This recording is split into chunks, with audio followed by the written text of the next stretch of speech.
Hi, I'm Aanam Chashmawala and my blog is called What When Where. I started my blog back in 2011 December. It's been a while, it's been over 5 years now.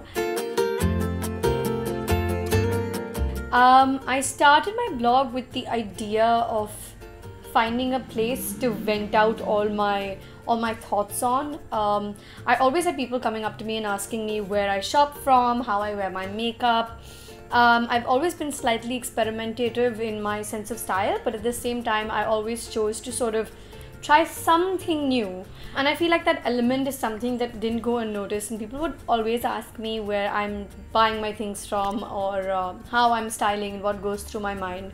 So I was actually interning for a student lifestyle platform where fashion was a smaller part of the content that I was working on, but I realized how much I enjoy writing fashion content when I was there. And that's when I decided that if I can do this for a different platform, I can definitely do this for myself. And there were about 4 or 5 bloggers in the country at that time, and nobody really understood what blogging was. One of the biggest questions that I used to get when I started blogging was, how do you monetize? The fact was, I wasn't even monetizing at the time. It was a hobby. I was still in college. I started working when I was 15, so I basically was already freelancing. So I wasn't looking to make money through blogging at the time. It was a happy hobby for me to have, which obviously turned into a happy accident, which turned into a happy career, I'd like to say. But yeah, it just sort of snowballed from where it took off, and I think it worked really well. I think since the time I launched the blog, I was fairly clear about the fact that I wanted to focus on fashion and beauty, but I always wanted a little bit of lifestyle with the whole food, travel angle to it. I think I enjoyed that little diversification in terms of the content categories I was catering to.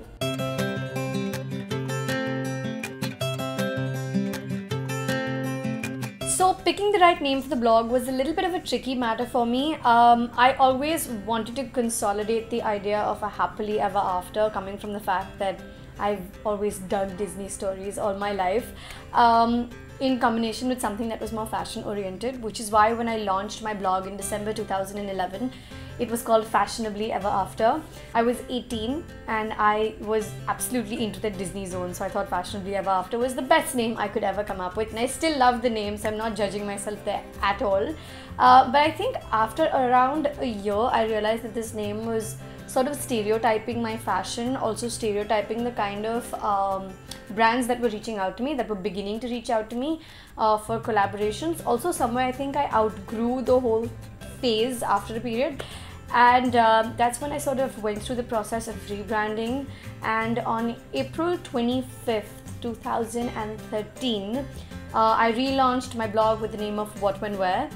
Now, a lot of people ask me why What When Where, and I mean, they usually love the name, but they always land up calling it What When and Where rather than Where, and that's a really big challenge for me, because I have to tell people that, and sometimes I've even translated it to people in Hindi, that it's not kaha, it's kya pehno, like pehno, and it lands up being like a funny joke. But I just love alliterations. I'm a sucker for alliterations, and I find wordplay really interesting. So if I was just going to give you advice on what to name your blog, the only thing I would say would be to make sure that the name stands true to you, the kind of content you're looking to cater to, the kind of people you're looking to cater to, and it should just be very you, because that's the most important thing here. This is the name that people are going to hear and assume what the blog stands for. So yeah, you need to be a little careful while picking your name.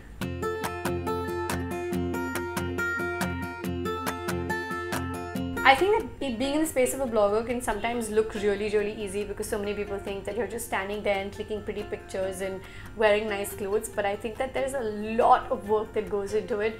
So if you're a new blogger or looking to start your blog, please be well prepared for the hours of research that you're headed for.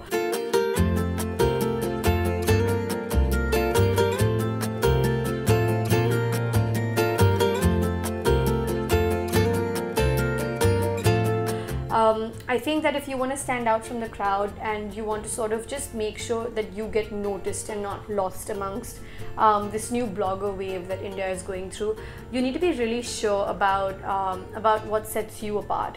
If you ask me what my USP is, I think I would just say that since the time I started to date, I've always believed that I'm the girl next door. I've always said that I've always gone by the mantra that says real girl style, and I talk about things I love, and I think that's what's worked for me. It's because I didn't really steer away from things that I just love, but things that I also can talk about. I think finding that balance has really worked for me.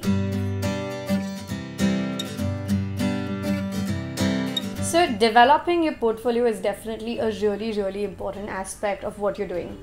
I sort of break this down into a couple of different steps, which I'm going to take you through. One is your content. So one thing I want to tell you about your content is that the number one rule I've always followed is that you need to believe in what you're saying. When it's organic, you're naturally going to believe in what you're saying, but when you're working on brand collaborations and a certain brand has a specific campaign they're expecting you to promote or market, you need to be sure that you believe in it before you take it on. It happens a lot these days that agencies or brands reach out to you and ask you the nitty-gritties and details about what it is they're looking for before having shared all the details with you. Now, personally, I like to not take that approach. I like to openly tell the agency or the brand that I'm dealing with that I need to know what the details of this campaign is before taking it on. Because if I'm going to build content around it, first I need to convince myself, and only if I'm convinced will I be able to sell this to my followers. And I think that's a very important aspect of content that you need to understand.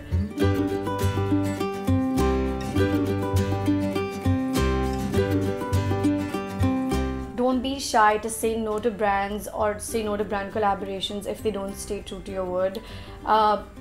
The money that they're offering you is nothing compared to the integrity and authenticity of your opinion.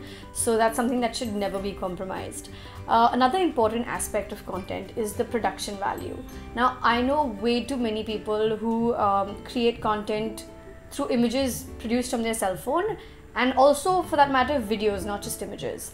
When I travel and I vlog, I just use my iPhone because I think that the camera is so good that I don't want to carry another fourth device while traveling.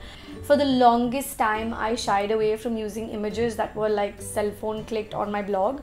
But over a period of time, I've realized and I've compared the resolutions and the sizes and the quality between an iPhone picture compared to my SLR picture. The camera that I use is a Canon 600D and it gives me great pictures. I shuffle between a few lenses. The 85mm is my favorite lens.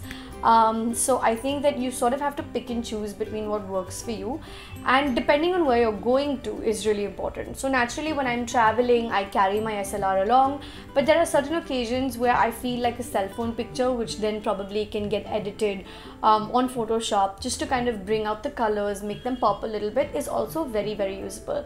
But again, like I'm saying, it's a personal call you need to make, because at the end of the day, you know what you're clicking, you know the visual that you have in mind.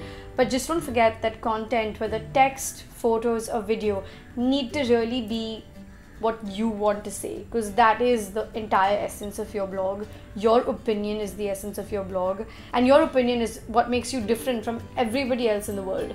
So no matter what brand or what agency or what campaign tempts you into different things, always make sure that your opinion is what needs to come first, because that's what builds your blog. Apart from content, I think developing your portfolio has a lot to do with the kind of brands you eventually associate with. Pick and choose the kind of brands you want to be with. I don't necessarily go with all the brands that reach out to me, and I think that it's nice to be picky, simply because it can't be that you resonate with all the brands, right? So I think picking and choosing is a great thing, because that way, just the way that you go out into a shop and you don't buy everything, you pick and choose what you like. Sort of use that same formula in choosing the brands you say yes to for collaborations.